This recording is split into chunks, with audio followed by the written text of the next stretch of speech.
Radio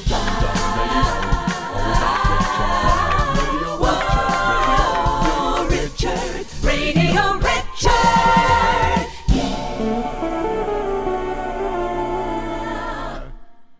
Tell me this. You mentioned clothes. Let's talk a little bit about clothes. First of all, do they give you outfits, or do they? There was a provision if we wanted them that Yes. we could have. They had a certain selection of stuff there. For me personally, Yes. I was like, no, I'm not taking any chances. So I went out beforehand on the gig and looked at. The thing was, I went and saw the show Yeah. twice Mhm. in the previous incarnation, Yeah. just to do homework. Right. Sure. I wanted to Right. see, mainly because I wanted to see what it felt like when you're sat in the audience and Yes. you watch it. What things work, what doesn't work, what should do it, all that kind of stuff. Very Just good so, advice, folks. yeah, it's so that I understand what is the thing that I'm actually making. Mhm. Because as I'm doing it, a certain amount of bandwidth is taken up in the doing. Uh-huh. You can't be as aware as you'd like to be. Yes. And I also never get to see what it looks like from down there. Yes. But Exactly. I did. Exactly. So, what did you choose to wear on the gig? So the only thing that we had been sent as a specification was blacks. They want us in blacks. Blacks. Okay. Within Such as that, this? this was actually weirdly. This was one of the tops that I had in the tour. This was Uh-huh. my first. I did two costumes across it. Uh-huh. I had this one with a kind of like a leather strapped shoulder harness thing that went across me here, which meant that when I'm wearing the bass on this side with the Yes. thing, you get this sort of symmetrical. I see. But it looked very kind of Yeah. steampunk and industrial. And Steampunk. cool. Yes. Good. So for me, that was one thing. I had skinny black jeans on, and then I got these massive big boots. Uh-huh. And the other thing that I brought was like a kind of leather waistcoat thing, which again, it just looks very big and solid and formidable. And as the bass player presence on the stage, Okay, so in other it words, kind of in short, you had outfits. Oh, yeah. And the outfits, you chose them, Yep. and they were approved, of course, by the... So I brought a stack of stuff Yeah. over to the rehearsals, and I said I have like 5 different sets of stuff here. I'll try all of it on. You tell me what you think fits, what Yeah, doesn't. and is there a costume manager there Yep. that you dealt with? Great. Well, let me ask another question. When you're away, and you know you're going to be away for something like 3 months, and you'll be staying in hotels, and you'll be traveling, and these are the things that I think mess up a lot of musicians because they don't know how to travel, Mhm. and they don't know what to do. You know, they don't have a routine. Now, do you have a specific, first of all, how many bags do you take with you on tour? So I have a laptop bag, Yes? and that will go everywhere. I have a large luggage and a small luggage. Right, okay. So the large luggage has everything in it. The small luggage, I will take what I need for the next 3 or 4 days out of the big one, put it into the small one. But is that hand luggage to Yeah. travel with? Yeah. But what happens with the big luggage? The big luggage stays in the bus. Oh, So we're they're traveling bus tours. So we're They're traveling not, on the nightliner. But so what happens is each show when it finishes, we finish around 10:30, 11 o'clock. right, We have until midnight, and at midnight the bus is leaving. right, got Now it. sometimes it could be a short ride, 2 or 3 hours. Uh-huh. Sometimes it'd be 11 or 13 hours. Right, Whatever happens, we stay on the nightliner, and when we arrive, we all get off and we're into a hotel. right. And that keeps us there. We Okay. might, if we have a day off, we're there all day. If it's a show day, we're there until 3 p.m. Right. I'm just clarifying, so that you never use airplanes. There were a couple of flights that we had to get as well. Okay. But then your big luggage, what happens with that? Check it in. So we just took it on the plane, Right. checked it through. Some of us who had instruments that we would need a seat for. What happened was with me, I had a seat like maybe the first time we flew. And then after that, I realized it was logistically so much bother that they have a guitar vault. Huh? So on stage, the guitar player and I, he's playing nylon string guitar, electric Yeah. guitar, oud, bouzouki, Yeah. all these things. Yeah. So they have this giant guitar vault, and all of our stuff gets strapped into that. And I just said, listen, take the bass, I'll fly light. Right. It's one of the things of, I suppose, working in modern times, I can get a phenomenal amount of work done with no instrument. I Right. just have my laptop with me, and I can be writing scores or refining charts or listening. And you can Going be, through stuff. I would guess you do a lot of practicing in your head. This is it. Your hands don't play music, your brain does. Brain does. Your hands are just the last point of contact. Yes, yes. And so for me, a lot of it's about hearing and understanding Right. and getting the sort of lie of the land with the music. Right. Because my hands, I can tell them what to do and they'll do it. That's I, nice. I trust that part of it.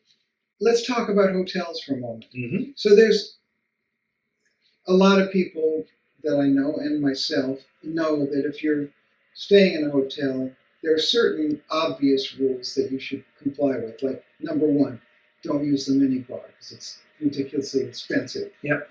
Don't order room service because it's just a waste of money. Yep. Far better to go downstairs or whatever and get something if you need it. Do you have any other hotel sort of? I mean, I think advantage? it's psychologically good to go outside. Yes. Some people, whenever they get to the hotel room, they kind of like batten down the hatches and, Yes. and stay inside of Yeah, it. I get it, but it's important to look at the sky. Yes. And people, whenever they have too many, because if you think about it, once we get to the gig, we're probably going to be in a big arena with no windows. Oh, right. So you're basically in the dark, Yes. or, yes. or in artificial light all the Okay. time. And if you've chosen to sleep in and stay in your room Right. and then go straight, you could get yourself 5-6 days Mhm. where you've barely seen the sky. Yeah. And Yeah. it's not good for mental That's health. not good for anybody. So Yeah. there's things like that. Yeah, skipping the minibar. Some of the hotels, if you're on a really nice tour and you're in really nice hotels, the bar and the restaurant are going to be wildly expensive. Very. Yes. And people don't realize they come down and they order their stuff and then they get the bill at the end and it's a shop. Yeah. Even things like, as well, if they have a spa, you might need to go for a massage if you're a bit cramped up or Yes. whatever. Yes. It'll be ridiculous amounts of money in the hotel. Ridiculous. And usually, especially with Google Maps, you can just look, where's open now, where's well reviewed, where can I go Yes. to?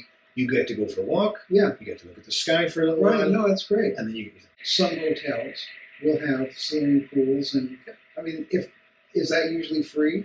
usually free, and anytime it was there, I would always use it. Yes, I went to the gym most days, almost every day if I could. Yes. If there was a sauna, if there was a steam room, if there were any of these things that you can use to kind of Yes. help regulate and clear out the system. I think this was something I said to you about earlier.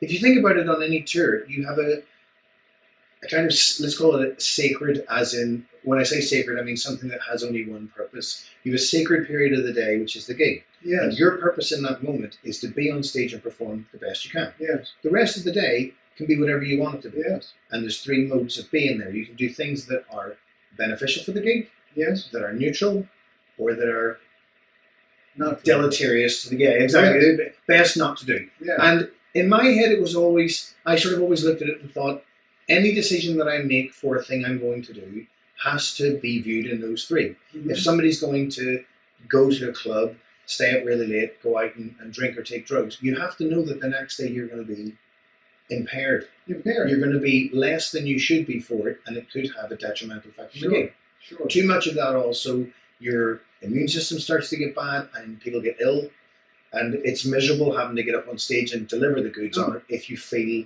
awful. That brings me very beautifully to the question of that little bag that has all your pharmaceuticals in it. So what do you carry with you? I don't want to know the exact drugs, but Well, no, okay, so but there's a few things. One is creatine, which is like a supplement Yeah, for that's people that are training, but it's also good for your head. okay. It's kind of good for clarity and focus. Oh, really? So, So I would take even that for a wimp for- like me, it would be good. I would highly recommend it. Okay. So it's Creatine. good for training and that. I would take just like Baraka vitamin tablets. Uh-huh. So these again are just things to guarantee you get your whatever Yes. daily recommended, Yes. all that sort of stuff. Beyond that, cold and flu tablets Right, of is course. an obvious thing. Of course. Imodium, Oh, we're gonna if somebody eats something bad. Oh no. When I was 23, maybe, Yeah. me, Sean Baxter, and Carl Palmer went on tour to Wow. Mexico. No. All 3 of us got food poisoning on the same day. Oh, We had a show. wow. So we would be playing the gig, and suddenly one of us would just run off stage, Yeah. and the other 2 would start like trading and so I had a gig like that. Yeah. But it'd be one person, and then they come back, and then the next song another would run, Yeah. and we just kept running into the backstage to try and use the toilets. Yeah. So yeah. Imodium is a guaranteed thing for that.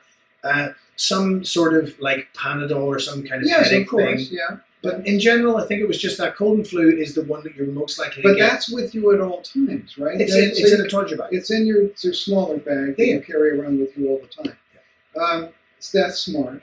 And then, a lot of people, when they're touring, they love to buy stuff. It's a shopping thing. And now I would guess that you don't do too much of that. But some people do they not? Dude, I was watching some people on the tour and thinking, when you get home, your partner's going to be like, "Where's the money?" And you're like, "I'm wearing it," or Yes. "It was delicious," or whereas my thing was generally trying to, as much as I could, live within. Your means. But not even live within the budget of each day Yeah. in as little as that could be while Right. still being happy. Right. And if there's a gym in the hotel Yeah. and a sauna, and I can go for a walk outside, and I can hang out with friends or make a few phone You're calls, laughing. and I have my laptop, Right. I generally don't have a thing of wanting to accumulate lots No. more stuff. I find that it makes my life feel crowded. I'm quite minimalist in that Right. sense.